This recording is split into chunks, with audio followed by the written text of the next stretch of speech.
महापुराण की कथा कहती है, शिव जी को आपसे ना बेलपत्र चाहिए, ना चावल का दाना चाहिए। शंकर भगवान को आपसे कुछ भी नहीं चाहिए। शिव जी तो कहते हैं कि मैं भी भगवान के नाम में डूबा रहता हूँ, तुम भी परमात्मा के नाम में डूबे रहो, मैं तुम्हारा सब कार्य कर कर चले जाऊंगा। अब आश्रित हो जाओ उसके। आप भगवान के भरोसे पर जीना प्रारंभ तो करो। हम दुनिया के भरोसे पर जीते हैं, पर परमात्मा के भरोसे पर नहीं जी पाते। हम उसके आश्रित नहीं हो पाते। कभी कभी हमारा पुण्य भी हो सकता है मरते समय तक पाप में बदल जाए। एक बार भगवान कृष्ण से रुक्मणी जी ने प्रश्न किया। भगवान कृष्ण से रुक्मणी जी ने पूछा, प्रभु आप एक बात बताइए, भीष्म पितामह आपका इतना भजन करते हैं, गुरु द्रोणाचार्य इतना भगवान की भक्ति करते हैं, इन दोनों ने कितना पुण्य कमाया है?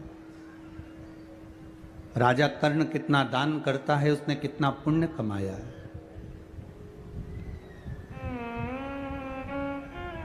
राजा कर्ण के बराबर कौन दान कर सकता है?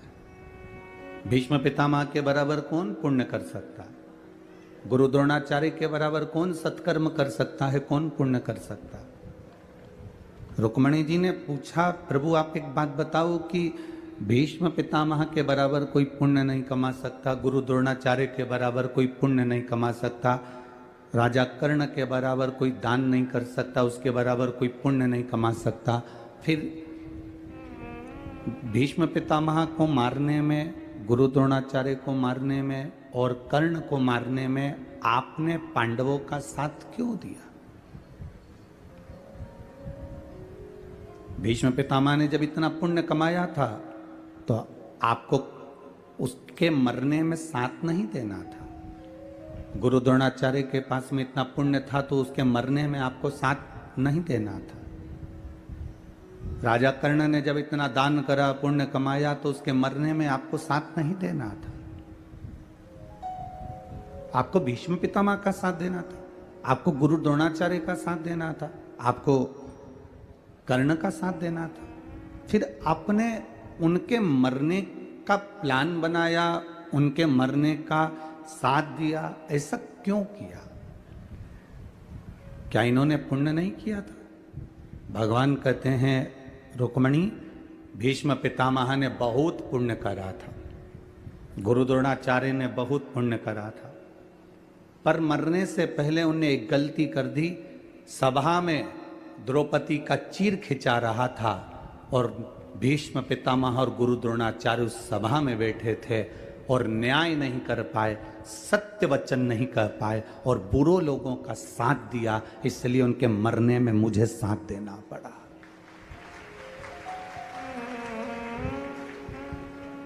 इतना पुण्य करने वालों के पुण्य भी कभी कभी समाप्त हो जाते हैं। इतना पुण्य करने वालों का पुण्य समाप्त हो जाता है।